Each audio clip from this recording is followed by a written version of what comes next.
Since the beginning of recorded history, the human race has been at war. First with members of their own family, then their fellow countrymen, and finally nations at large. Yet perhaps the starting ground for all these conflicts lays somewhere deeper, within the very character of the human condition, in the dark, untouchable crevices of the human heart. It is said that the first iniquity of free will began even before the maiden pilgrimage from the embryo, preceding the very creation of the earth itself, in the forelife of souls in the heavenly realms. The dawn of warfare, some believe, was initiated by a fallen angel, whose trespass against God was pride.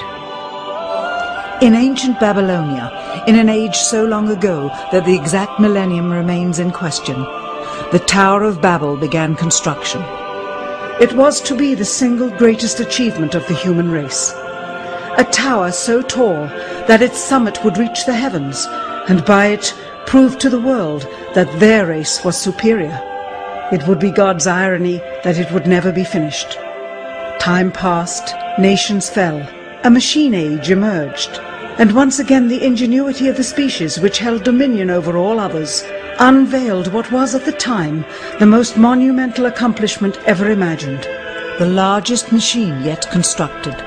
An automation so mammoth and so revered, even before its first demonstration, that its only befitting name was Titanic. On April 10th, 1912, it set sail. It was boasted to be the ship that God himself could not sink.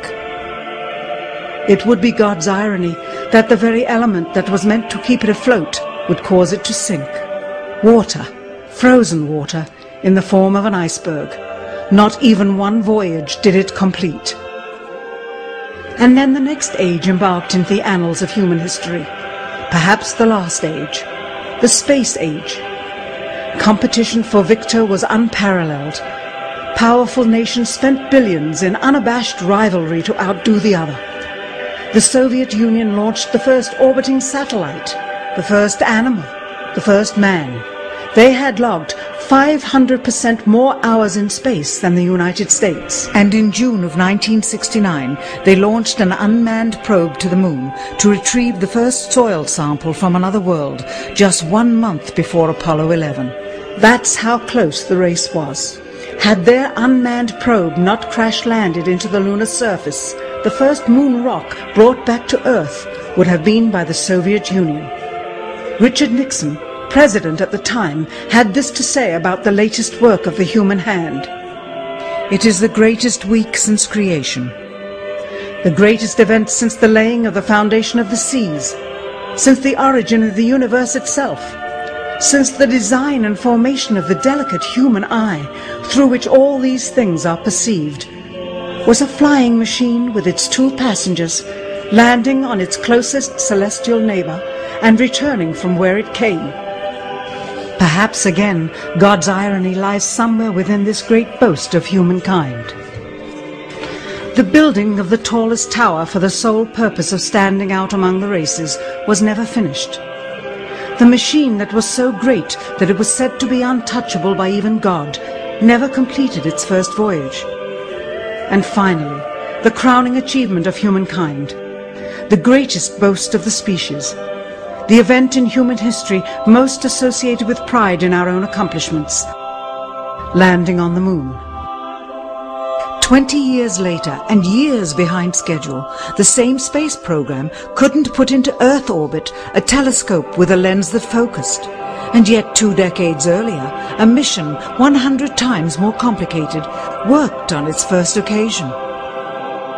With close scrutiny of the motives of the zealous Nixon administration, a critical examination of the entirely government-controlled press coverage, and newly discovered footage of the crew of Apollo 11 staging part of their mission, we wish to detail what may come to be the greatest government conspiracy of all time. A funny thing happened on the way to the moon.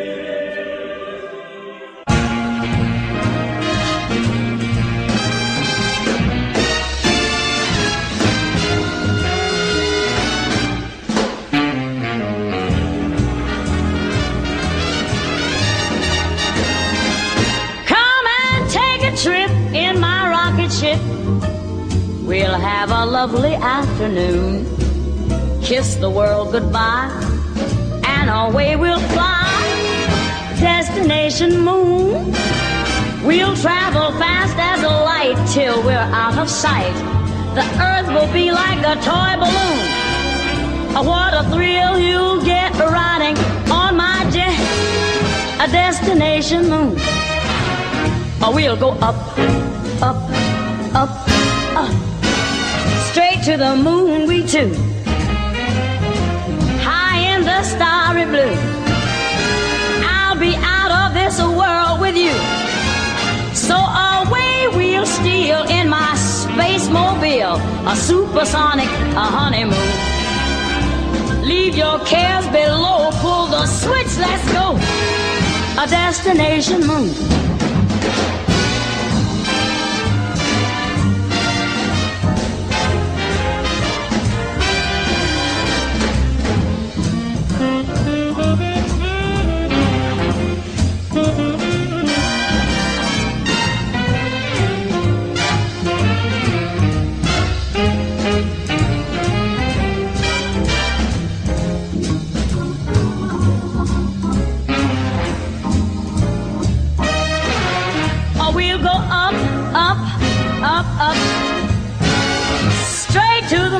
Too.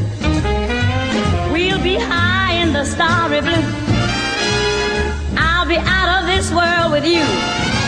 So away we'll steal in my jet mobile, a supersonic, a honeymoon. Leave your cares below, pull that switch, let's go. Destination. We're flying high up in the sky. Destination moon.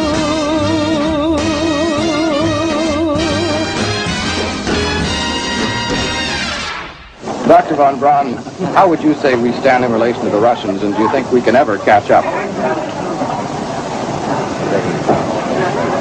I'm convinced that in the space field, the Russians are ahead of us, particularly in large weightlifting capability. And that at the moment, the problem is not so much to catch up, but first build up the working speed that they have already demonstrated. After we are running as fast as they do, there's still a considerable gap to close, and only the future will tell whether we'll manage to close that gap. We cannot and will not ever get into this race as we should, so long as all of our objectives are short-term objectives. We've got to have no finite end to our objectives. The end of our objectives should be as far as we can see at any given time. But right now, we need a 10 to 12-year program that has as its ultimate goal the man domination of space. And if we don't, we're going to be in trouble.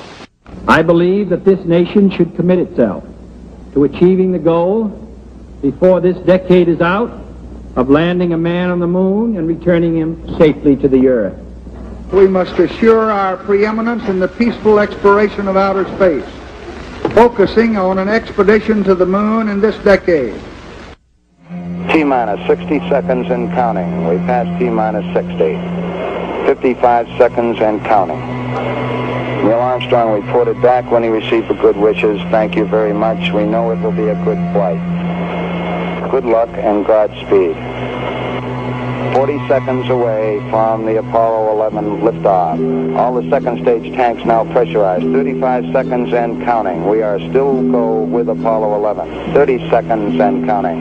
Astronauts report it feels good. T-minus 25 seconds. 20 seconds and counting. T-minus 15 seconds. Guidance is internal. 12, 11, 10, 9. Ignition sequence start. 6.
Unbeknownst to the citizenry, high above the Earth, beginning at an altitude of 1,000 miles and extending an additional 25,000 miles, lay lethal bands of radiation called the Van Allen radiation belts. Every space mission in history with humans on board, from both the United States and Soviet Union, from the first in 1961 to the present, has been well below this deadly radiation field. Mercury, Gemini, Soyuz, Skylab, the Space Shuttle, all maintained altitudes well below 1,000 miles. All except Apollo. The more experienced Soviets spent 100 hours in space for every 20 hours of the US.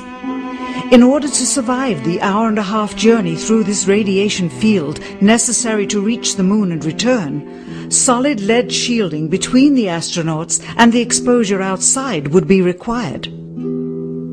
The mammoth Saturn V rocket used by Apollo was already 35 stories tall and weighed as much as a battleship. To add additional tonnage in the form of a lead barrier completely surrounding the crew members would have made it impossible for the vehicle to get off the ground. That is why the Soviets, though more advanced, only sent an unmanned probe to the moon. The Apollo spacecraft's narrowest shielding was less than 1/8 of an inch of light aluminum. In 1998, the Space Shuttle flew to an altitude of 350 miles, one of its highest altitudes ever, hundreds of miles below the beginning of a field of radiation that was so severe that the astronauts inside of their shielded spacecraft and inside of their shielded spacesuits saw flashes of light with their eyes shut that they described as shooting stars, due to radiation penetrating first the shuttle's shielding, then their spacesuit shielding, then their skulls, and finally the retinas of their closed eyes. As a result, CNN issued the following report noting NASA's unpredicted surprise. The radiation belt surrounding Earth may be more dangerous for spacewalking astronauts than previously believed. Scientists say the phenomena known as the Van Allen belts can spawn killer electrons when the Earth's magnetic field changes. These electrons that are being studied could have an important effect not only on satellites, which has happened in the past, but could also affect the astronauts by creating large doses of radiation that could influence their health. The electrons can penetrate through various materials, including spacesuits, and can pass through, in fact, the walls of the space station, and can create high charges deep inside of these objects. President Kennedy, a man of political, not scientific background, set the irrevocable goal of landing a man on the moon by the end of the 1960s, just days after America's first astronaut had spent a mere 16 minutes in space, not even achieving a single orbit around the Earth. We choose to go to the moon in this decade and do the other things, not because they are easy, but because they are hard. We take an additional risk by making it in full view of the world. But as shown by the feat of astronaut Shepard, this very risk enhances our stature when we are successful. The technology necessary to launch the massive Saturn V rocket and an intercontinental ballistic missile is 95% similar. When the Soviet Union launched mankind's first satellite, Sputnik, in 1957, there was grave concern that they had mastered space ahead of the United States and might use this advantage to launch a first nuclear strike from an orbit high above North America. When they also put the first animal in space, then the first man in space, then achieved the first spacewalk, the first crew of 3, and the first ever of 2 simultaneously orbiting spacecrafts, concern turned to fear and then horror as America watched their communist enemy achieve all these firsts with no hope in sight of ever catching up. President, a member of Congress said today that he was tired of seeing the United States second to Russia in the space field. I suppose he speaks for a lot of others. What is the prospect that we will catch up with Russia and perhaps surpass Russia in this field? However tired anybody may be, and no one is more tired than I am, it is a fact that it's going to take some time, and I think we have to recognize it. They secured these large boosters, which have led to their being first in Sputnik and led to their first putting their man in space. We are, I hope, going to be able to carry out our efforts with due regard to the problem of the life of the man involved this year. But we are behind. If it was impossible to better the Soviets in the space race, which was really a race of technological armaments, what could be done? How could America offset the threat of superior weaponry? Throughout the history of rivalry and war, astute generals of lesser armies than their counterparts have used deceit and misinformation as a method to achieve victory. In World War II, for example, columns of inflatable tanks were placed at locations afar from Normandy to draw German forces away from the real location of invasion. The Star Wars missile defense program rigged tests to make it seem more advanced than it really was. That's the conclusion of the General Accounting Office. The aim was to fool the Soviet Union about US military readiness during the Cold War.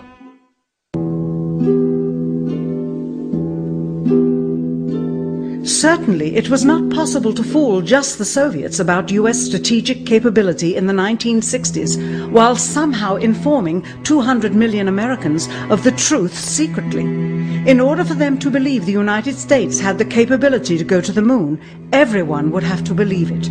Furthermore, the pride of a nation was at stake, and the goal of a martyr, not to mention the growing unrest domestically of a government throwing tens of thousands of lives away in a foreign war riddled with contradiction and ambiguity. In addition, the Apollo program had already spent billions of dollars. If it failed to achieve its goal with such an investment, it would indeed be a large and bitter pill for the taxpayers to swallow. The cost of the program, whose sole goal was to be the first to plant a flag on the lifeless rock just outside the Earth, if adjusted for inflation to the 21st century, was $135 billion. With a profit margin of just 7%, this would be equal to over $9 billion profit going to the privileged contractors chosen by their friends at NASA. If the machinery was in fact only achieving Earth orbit, as other earlier missions had already done, then the completion and functionality of the other components would not have been as important, and even more profit would have been made. $135 billion could feed 2 million people for their entire lives. It could also buy 2 million two-bedroom houses. Yet how could such an undertaking be kept secret, and for such a long time? To the latter, one needs only to remember that an unsolved riddle 6 years older, the assassination of President Kennedy, still daunts the minds of the vast majority of Americans. As a parent of a conspiracy, as his assassin being assassinated himself, the truth of the matter has still escaped history. In keeping a secret of the magnitude of the Apollo missions being fraudulently created, one turns to the Manhattan Project for comparison. Surreptitiously building the first nuclear bomb during the early to mid-1940s involved 129,500 people over a 3-year period. Yet the secret did not get out. A quarter century later, the art and technology of espionage inevitably improved, narrowing dramatically the number of players in the know of a large clandestine operation. Just 1 year before the first mission to the moon, NASA launched the Tetra satellite, specifically designed to simulate flight data coming from the moon, so that the ground crews could rehearse the landing, much as the astronauts did in their own simulations. Had it not supposedly fallen back to Earth, all that would have been needed during the actual flight would be a repeat of one of these computer programs, with a few original variations, transmitted to the satellite for rebroadcast to Houston. Scores of computers and their deceived operators on the ground would then receive prearranged information, including the alleged location, altitude and fuel consumption of the spacecraft, as if it were descending to the moon's surface. If the Soviets tried to find the actual location of an Apollo crew in the hundreds of thousands of miles surrounding the Earth and the moon, it would be tantamount to trying to find a rowboat in the Atlantic Ocean. The fact that the Apollo program was so departmentalized, with various construction and test sites around the country, meant that only a few people saw the whole picture. And for the first time ever, there was no independent press coverage of such an historical event. Whatever pictures and sound were distributed to the public were strictly controlled and previewed by the federal government. They were then disseminated unchecked until this hour. For who would realize that the unthinkable was not only possible, but absolutely true?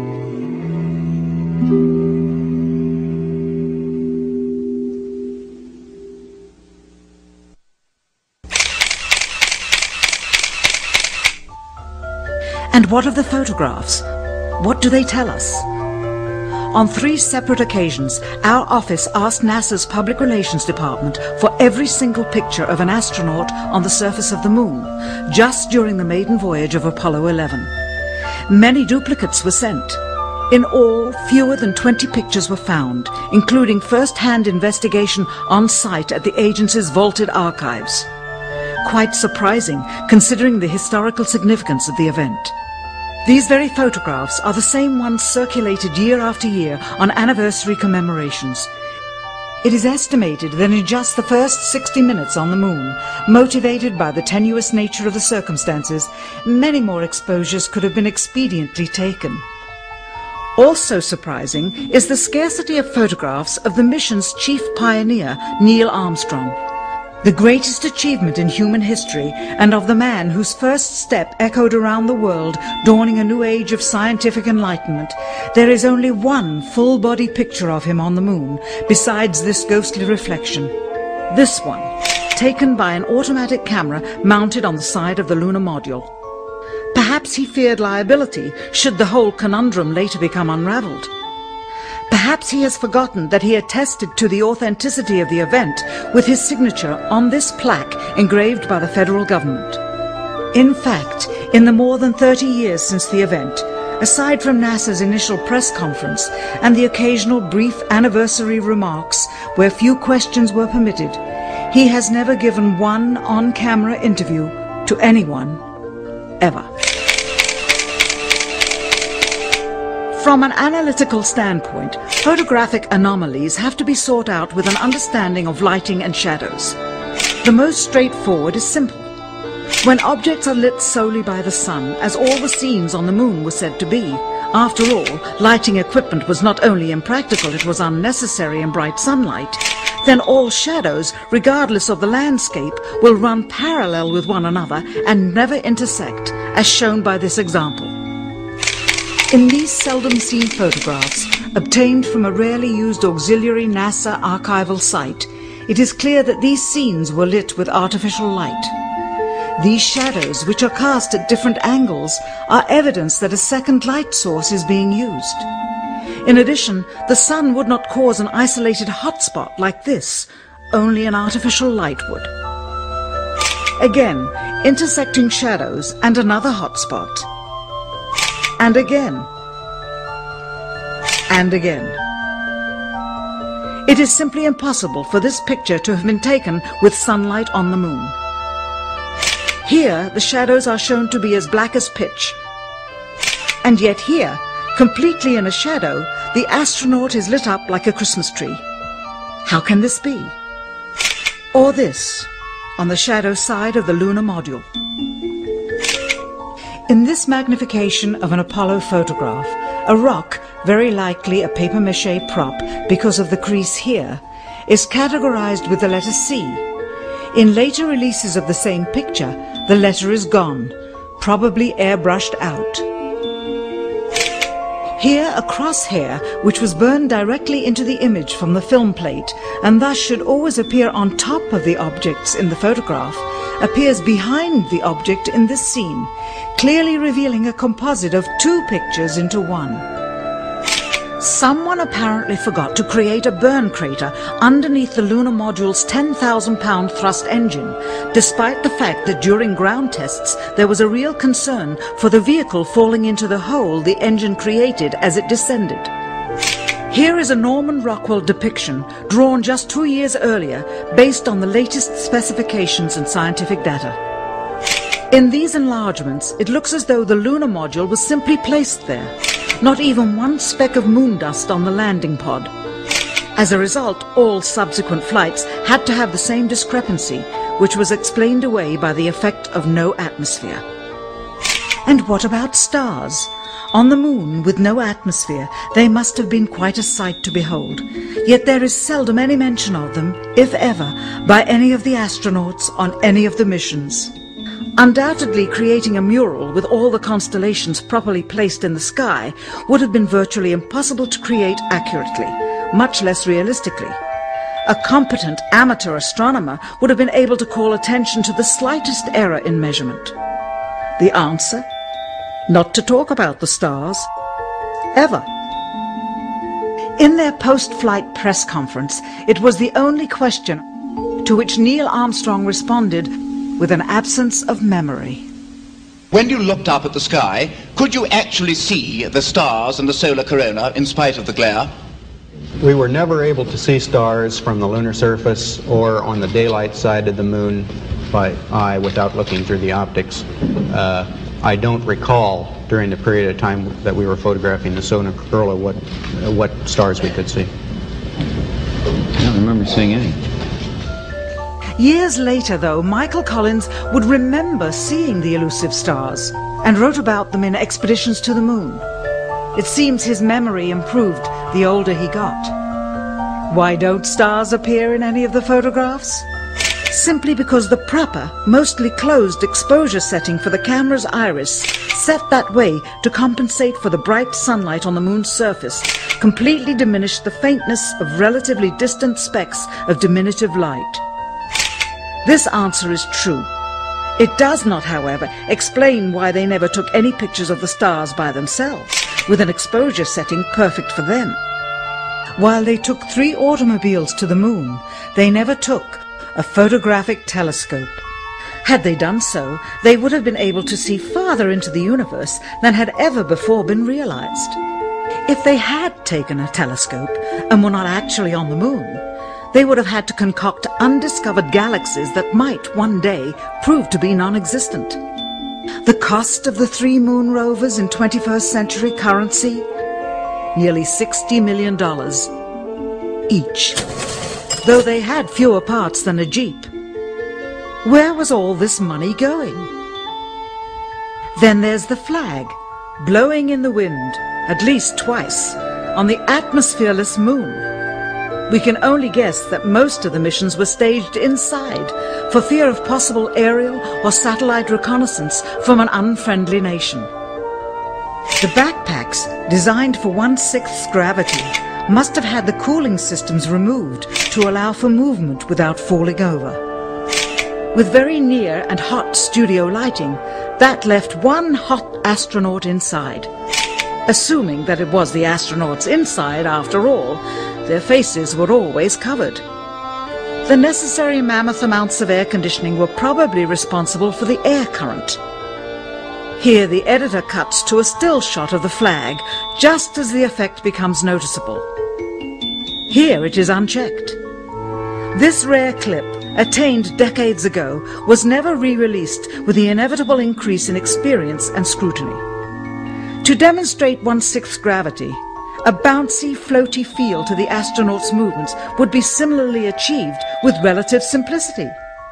Slow motion. You are viewing the scenes as they aired more than 30 years ago. Now let's look at them with the speed doubled. It becomes discernible that they are, in fact, in Earth's gravity, and are no more leaving the ground than they would on Earth.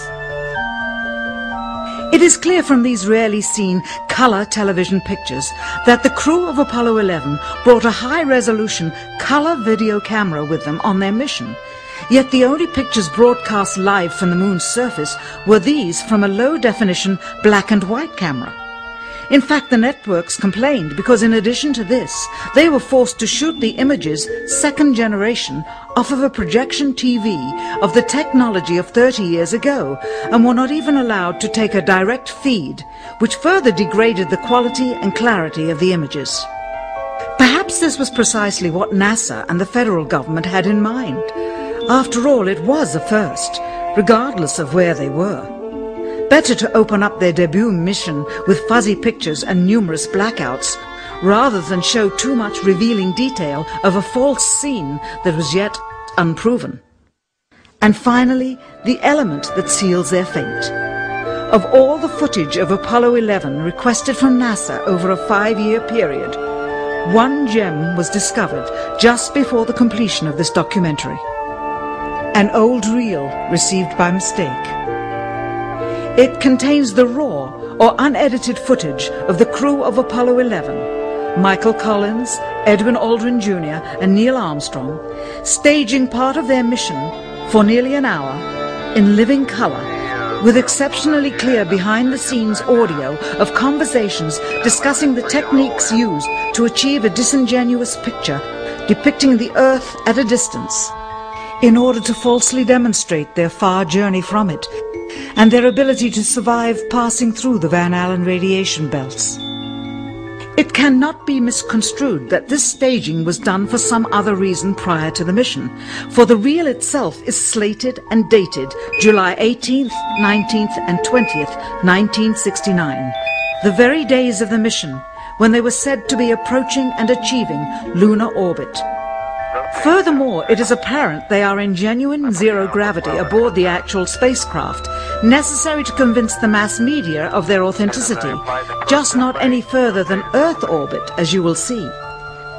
In this never-before-seen or heard footage, not only is the radio conversation between the astronauts and Houston Control audible, there is a secondary, private conversation taking place between the crew and a third confidential party, prompting the astronauts with what to say, when to speak, and how to effectively manipulate the camera to achieve the desired misleading effect. NASA claims that the Houston transmissions were the only ones taking place with the astronauts. Listen now as Houston Control initiates a conversation with the crew, only to find them too preoccupied with the behind-the-scenes trickery to respond. Moments pass and the oversight is picked up on by the clandestine third party, who quickly prompts them with talk. Immediately Neil Armstrong speaks. Hello, Apollo 11. Houston, Goldstone says that the TV looks great. Over.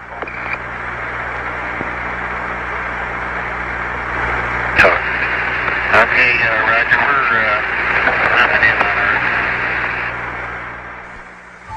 Earth. Again, the illusion they are attempting to create is the Earth at a distance, to demonstrate their far journey from it, and their ability to survive passing through the Van Allen radiation belts. Understand, too, that only about 20 seconds of this raw footage was ever broadcast to the public, and these conversations discussing their deception were believed to be private. Until now. Here they discuss that these television transmissions were in fact not broadcast live as everyone believed. They were first screened and edited for playback later. Roger, Neil, we just wanted a narrative such that we can, when we get to playback, we can sort of correlate what we're seeing. Thank you very much.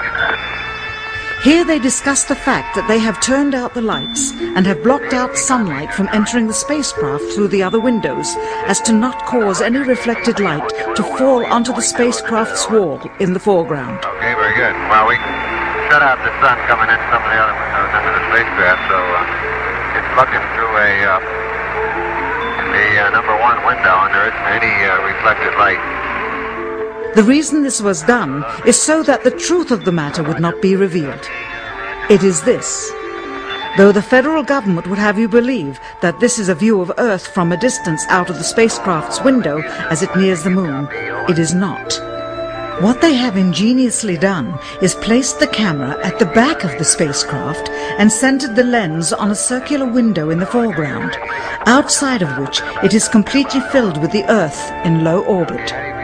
The circumference of the window then appears to be the diameter of the Earth at a distance, with the darkened walls of the spacecraft appearing to be the blackness of space around it. That is why they wanted the interior dark and blocked out the sun from entering through the other windows. Here you can see the extruded window, probably 2 inches thick at the bottom. This is because the Earth's shine is coming in at a downward angle. It also causes the Earth to appear to be an irregularly shaped circle, for you are seeing the outside of the window at the bottom and the inside of the window at the top, which together form 2 different sized halves of a circle. Subsequently, this take was never used. As they perfected the shot, a crescent-shaped piece of black material was inset slightly into the window to create the illusion of the Earth's terminator line dividing night and day. It is uncannily convincing. During this segment, intended to be edited and played back later for the worldwide television audience, dated July 18th, 1969, Neil Armstrong condemns himself as he states that he is 130,000 miles out, or halfway to the moon, as the NASA flight log also states on this date, when he is in reality in low Earth orbit of a few hundred miles. Roger, Houston, Apollo 11. Calling in from about 130,000 miles out. Here, during another segment, also intended to air after review, Neil Armstrong falsely explains to the viewers how the shot is attained by putting the camera's lens to the window's glass, as it would have to be if they were the claimed distance away from the Earth. We only have one window that has a view of the Earth, and it's filled up with the TV camera. If the window was completely filled up with a TV camera, as he stated, then an astronaut's arm would not be able to get between the camera and the window, as it obviously does here in this outtake. South America becomes invisible just off beyond the Terminator or inside the shadow. You can also notice how the astronaut operating the camera reacted to the mistake by attempting to pan away from it. Blue cast, see white bands of major cloud formations across the Earth. This is a segment that they believed wasn't even being recorded, much less suitable for broadcast, for the lens was being zoomed out and the scene was being changed to that of an interior of the astronauts at work, and apparently the stop button popped back up on the recorder without notice. Here is the diffused work light that they used to see camera controls, but not throw light onto the spacecraft's wall. Here they remove part of the crescent insert.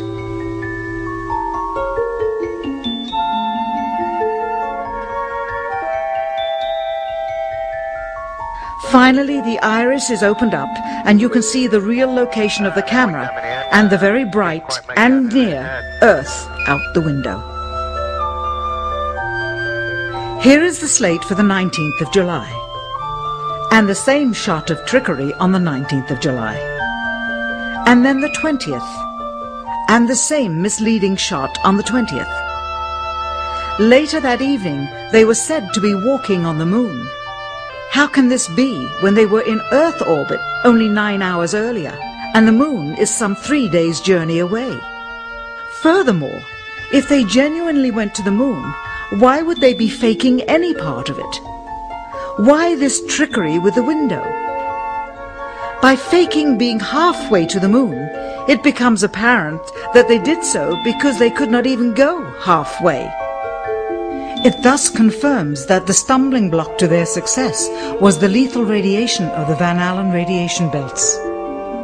Since the same equipment was used on the subsequent missions in the 40 months that followed, none of them could have gone to the moon. They only increased their proficiency at staging them. When some TV viewers of the second manned mission to the moon telephoned the networks complaining that reruns of I Love Lucy were being interrupted, it became clear that for the taxpayers, once was enough. But it wasn't enough for the government and contractors. Billions of dollars of pure profit went with each return.